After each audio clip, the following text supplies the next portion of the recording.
What's going on, people? TroopzTV back again. Now, a little late, but here is your match review of the West Ham United versus Arsenal game, or should I say Arsenal versus West Ham United. Obviously, we played at Emirates.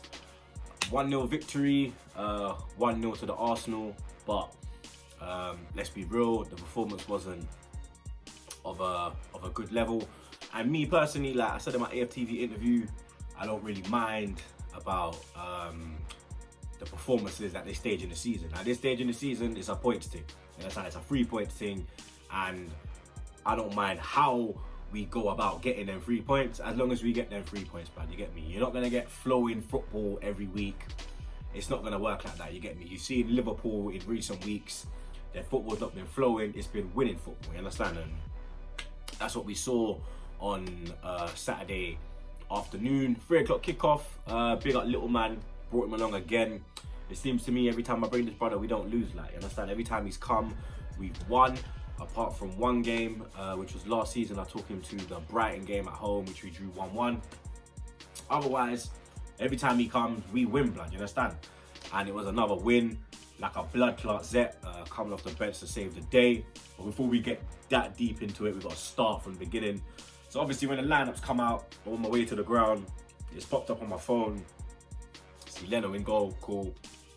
Socrates right back again. Figured to myself, whoa, Bellerin's on the bench. Ainsley's not even in the squad.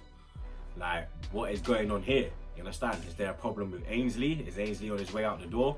Because, like I said in my A.F.C interview, before Bellerin got, before Bellerin came back into the team against Chelsea, Ainsley was doing a very good job, you understand? He looked defensively stronger, he was attacking with intent, and it looked like Arteta had him playing his best football, and it looked like he was enjoying his football. Then out of the blue, he's dropped, didn't do nothing wrong. Obviously, Bellerin is the main right back, so you kind of get why he came in. But now that Bellerin's out, or was on the bench, not in the starting 11, you just expect Ainsley to start. Even against Portsmouth, you understand? Arteta put Socrates in as the right back. Ainsley was on the bench. He literally brought him on in the 90th minute, blood. You understand? Literally gave him 3 minutes. You understand? So something clearly is going on between Ainsley and Arteta. But yeah, the defense was Socrates, David Luiz, Pablo Mari getting his debut in the Premier League. Obviously, he had his club debut in the FA Cup, but making his league debut. And then obviously, Saka the GOAT was the left back. We found out now that Lucas Torreira's injury looks like it's going to take him out of the season. It's going to be about 10 weeks to get ready, to get even back into training. So Torreira is out for the season. We lost him against Portsmouth. So we already knew that the midfield was going to be Ceballos and Xhaka. And then we went with Ozil in the 10, Pepe on the right, Abba on the left, and Nketiah up top. Game starts literally within 1 minute. West Ham are on our necks. They've hit the post. I think it was Bowen. West Ham made a great start. In the first half, they were probably the better team. In the second half, they were probably the better team. They'll feel very, very unlucky not to come out of the Emirates with at least a point, you get me? Because they had us on ropes, bro, you understand? Like I said, Bowen hit the post. There was another chance when Antonio left Mario on his batty crease. I'll have to say it, he left him on his batty crease. But then he put in a poor ball to Hala, which was behind him. And that would have been a goal. Luckily, Antonio fucked it up. There was another chance from a set piece in the first half, just before half time. When the ball's gone in, I don't know who's headed it. I think Ogbonga headed it back across. And then Antonio has done an ABBA against Olympiacos and missed an absolute sitter. And let's be real, we were kind of lucky to go in at half time with the score at 0-0 because we really didn't create nothing. Pepe had a few runs down the right hand side, but nothing to really talk about. Saka put in a few balls, but nothing was really there, you understand? There wasn't really no movement, there wasn't no pace, like there was no intensity in the game, you understand? The passing was sloppy, Xhaka was being sloppy, Ceballos, you understand? I gave Ceballos a 6 at first, and then I gave him a 7, but I'm gonna raise that to an 8 because I've come back, I've watched the whole game, and Ceballos was probably apart from Leno, man of the match, but you understand? I think him, Saka, and Leno were probably the best performers. So then we were lucky to come in at half time. The game is 0-0. Second half's come on, still nothing, static, no movement. Socrates going to the halfway line, stopping him and coming back again, or he's cutting inside. Saka's trying, but nothing's really working. And then we made the changes, you understand? We took off, I think it was Eddie that came off, and Laka came on. And as soon as Laka came on, we looked a lot better. We looked a more bright team, you understand? You can tell that when Laka was on the bench, he was sitting there and he's like, brother, when I come on, man is winning this game for the man, you understand? And he came on and, you get me, this VAR thing, bro, you understand? For me, yeah, when I first saw the goal, yeah, when I've seen Abba take the shot, it's deflected off the West Ham player and gone over, you could tell that Ozil was onside, bro. Even though I was sitting in, like, on the... Yep, that's it. I was on the west stand. That's how I have to do it. I was on the west stand, but like basically in the clock here by the corner flag. You could tell, yeah, even though it's happening by the north bank, you could tell that, do you understand? Ozil was onside because Lacazette wasn't the one they were checking.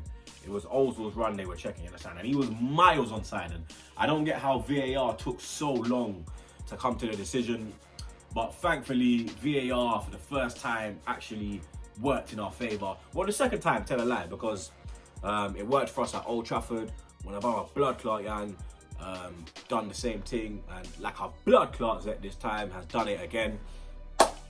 You get me? We saw out the game, put on Bellerin with 5 at the back, had a few shaky moments again. Let's be real. Deckers took it from his own box to our box, but then luckily he had no end product.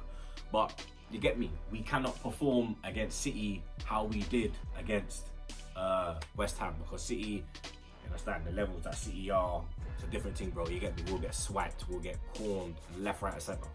But I'm happy with the 3 points. It takes us up to 9th in the league, and especially with what happened with the other results, i.e. Tottenham drawing away at Burnley, Chelsea slapping up Everton, and the big one, United actually beating City, you understand? Which I think is gonna backfire on our clock now, because you know when City lose, Pep does get a reaction out of them, and what a surprise that we're the next team to play them, you understand? And it's at the Etihad, but we go up to Manchester in hope, you understand?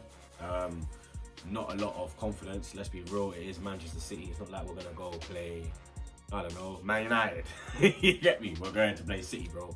You understand? And it's gonna be a tough game. The review, the preview will be up for that tomorrow, so look out for that one tomorrow. But we needed the win to go into the City game with confidence. We've got the win. Yeah, it was ugly, but we secured the 3 points in it, you understand? Like I said, this point of the season, it doesn't matter about your football, it doesn't matter if it's free flowing. All that matters is the points, you understand? Is the table, yeah? And we are, I think we're 3 points off, I think we're 5 points off United, sorry. Because obviously they won. If we were to win, we would go 2 points behind them. So we'll close the gap on them. We would go above Tottenham as well. You understand? I think Sheffield United are the only team, along with us, who have a game in hand. I need to check who they're playing in their game in hand. I know it's not going to probably be a difficult game or as hard a game as we have going up to the Etihad after them, and they got swiped up at OT. But yeah, man.